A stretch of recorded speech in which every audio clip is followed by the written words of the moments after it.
அந்த போராட்டம் நாம் மன்னரைகளை சந்திக்கின்ற வரை, இந்த உலகம் மறுமையை சந்திக்கின்ற வரை ஒவ்வொரு முஸ்லிமின் மீதும் இஸ்லாமிய மார்க்கம் கடமையாக்கி இருக்கிறது.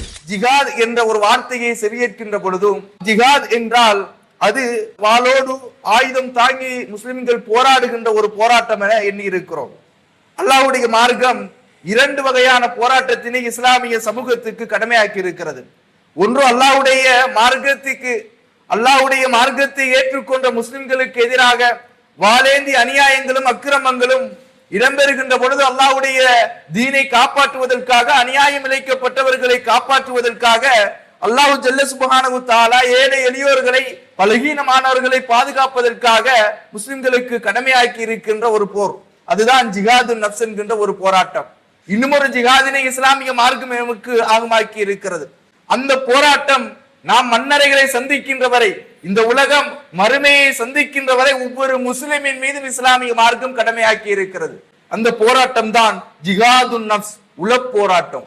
ஒவ்வொரு முஸ்லிமும் அவனுடைய வாழ்நாளிலே இந்த போராட்டத்தினை அனுதினமும் அவன் போராட வேண்டிய ஒரு கடமைப்பாட்டிலே இருக்கின்றான். அன்புக்குரியவர்களே, உள்ளத்தோடு போராட வேண்டும் என்றும் அந்த போராட்டத்தில் வெற்றி பெற வேண்டும் என்றும் இஸ்லாமிய மார்க்கம் அல்லாஹ்வுடைய திருமறை எமக்கு போதிக்கின்றது. நபிகள் நாயகம் ஸல்லல்லாஹு அலைஹி வஸல்லம் அன்னவர்கள் சொல்கிறார்கள், யூஷிகுல் உமமு அன் ததாஅ அலைக்கும் கமா ததாஅ அகலத் இலா தஸ்அதிஹா. ஒரு காலத்திலே இந்த இஸ்லாமிய சமூகத்தின் மீது, இந்த முஸ்லிம்களின் மீது எப்படி உணவு தட்டுகளை நோக்கி விரைந்து செல்லுமோ அது போன்றோ இஸ்லாமிய சமூகத்தை நோக்கி இஸ்லாமியத்தினுடைய எதிரிகள் எல்லாம் எப்படியாவது முஸ்லிம்களை வழிகெடுத்து விட வேண்டும், எப்படியாவது முஸ்லிம்களை கீழ்த்தரத்தி விட வேண்டும், அவர்களை அவர்களுடைய மார்க்கத்தை விட்டும் தூரமாக்கி விட வேண்டும் என்று அவர்கள் முஸ்லிம்களுக்கு மத்தியிலே பிரச்சனைகளை ஏற்படுத்துவார்கள். அந்த சந்தர்ப்பத்திலே முஸ்லிம்களை நோக்கி அவர்கள் வருவார்கள். அந்த நேரத்திலே நபிகள் நாயகம் சொல்லுகிறார்கள், இஸ்லாத்தினுடைய எதிரிகளுடைய உள்ளத்திலே முஸ்லிம்கள் குறித்த இருந்த எண்ணத்தை அல்லாஹ் ரப்பல் ஆலமீன் கலட்டி விடுவான். காரணம் என்ன தெரியுமா? அந்த நேரத்திலே அந்த நபித்தோழர்கள் கேட்கிறார்கள், யா ரசூலல்லாஹ், இந்த நேரத்திலே என்ன காரணம்? அல்லாஹ்வுடைய ரசூல் சொல்லுகிறார்கள், வகுன் என்கின்ற ஒன்று இஸ்லாமிய சமூகத்தின் முஸ்லிம்களுடைய உள்ளத்திலே அது அப்படியே கரைபடிந்து விடும்.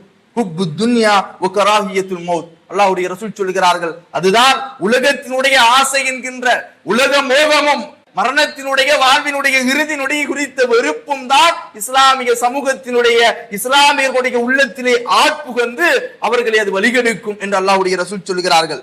நபிகள் நாயகம் ஸல்லல்லாஹு அலைஹி வஸல்லம் அவர்கள் சொன்னார்கள், லயஅதியன்ன அலன்னாஸ் ஸமானுன் லா யுபாலில் மர்உ பிமா அகதல் மால அமின் ஹலாலின் அமின் ஹராம்.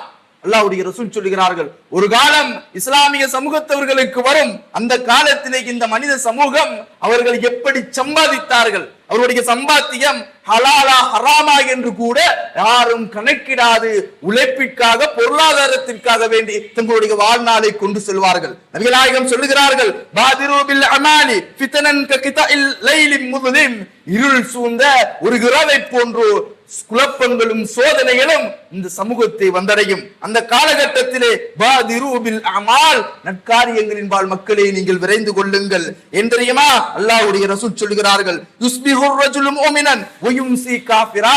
ஒரு மனிதன் முஃமினான நிலையிலே அவன் காலை பொழுதை அடைவான். வ யும்சி காஃபிரா, மாலையாவதற்குள் அவன் இறை மறுப்பாளனாகி விடுவான். வயும்சி முஃமினா, அவன் மாலை நேரத்திலே முஃமினாக இருந்திருப்பான். வயுஸ்பிஹு காஃபிரா, மாலை ஆனதும் அவன் காஃபிராகி விடுவான் என்று அல்லாஹ்வுடைய ரசூல் சொல்லிவிட்டு சொன்னார்கள், யபீஉ தீனஹு பிஅர்லின் மினத் துன்யா. காரணம் என்ன தெரியுமா? இந்த உலகத்தினுடைய இன்பங்களுக்காக வேண்டி, இந்த உலகத்திலே அவனுடைய வெற்று கண்களுக்கு புலப்படுகின்ற அழிந்து போகக்கூடிய ஆசைகளுக்காக வேண்டி, இன்பங்களுக்காக வேண்டி அல்லாஹ்வுடைய மார்க்கத்தை அவன் விற்பான். சொற்ப லாபத்திற்காக வேண்டி இந்த மார்க்கத்தை விட்டு கொடுக்கக்கூடிய ஒரு காலமாக அந்த காலம் இருக்கும் என்று அல்லாஹ்வுடைய ரசூல் எச்சரித்தார்கள். இமாம் முஸ்லிம் அவர்கள் 186வது செய்தியாக இந்த செய்தியினை பதிவு செய்கிறார்கள்.